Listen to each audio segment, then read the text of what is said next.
Local researchers are delving into the history of hunted New Zealand seabirds. Dr. Nic Rawlence has carried out a genetic study revealing prehistoric sanctuaries around the country, and he joins us now to talk about it. Good evening. Good evening.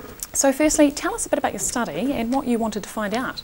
So our study looks at human impacts on the Stewart Island shag. So that's the shag that you find out at Taiaroa Head. And we know it has a wide fossil distribution throughout the east and south island of New Zealand and Stewart Island. We wanted to know how human harvesting through time impacted on this endangered species. And was there anything specific that prompted this research? There's been a big argument in paleontology and archaeology at the moment of what caused the extinction of the megafauna. So that's large animals over 44 kilograms, so your mammoth, mastodons, woolly rhino. And various studies have pinned the blame on climate change, others have pinned the blame on human harvesting.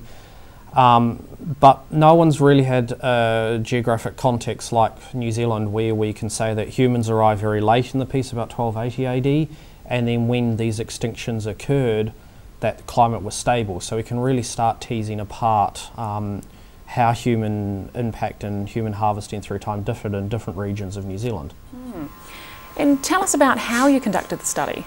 So in museum collections and archaeological sites which we excavated throughout the South Island and throughout the country, there are hundreds of bones of Stewart Island shags, and so we go to museums, we sample a small piece of bone and we take it to our ancient DNA lab in the zoology department. We extract DNA and we isolate small fragments of this DNA. So if you think of modern DNAs like the phone book, if you want to go to a certain page in the phone book, it's very easy and you can photocopy that.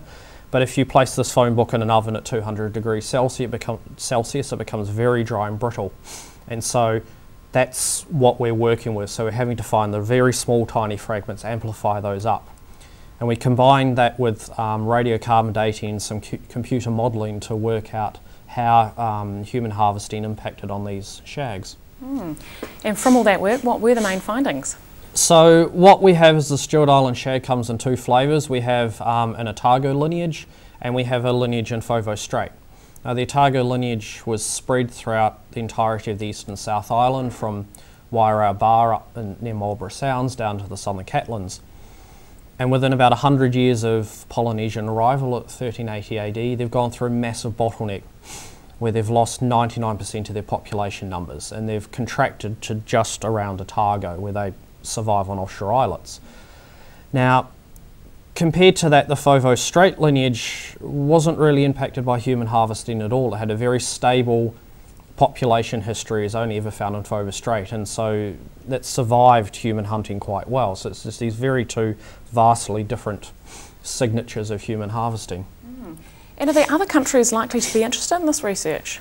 Yes, there are. It shows that the megafaunal extinction debate and what caused the extinction of these species is not as clear-cut as humans or climate change. It's a lot more nuanced. So we can say that if you can rule out climate change, then you can start looking at how human harvesting differed across space and time, and that's what we've shown. Dr. Nic Rawlence, thanks very much for coming in. Thank you.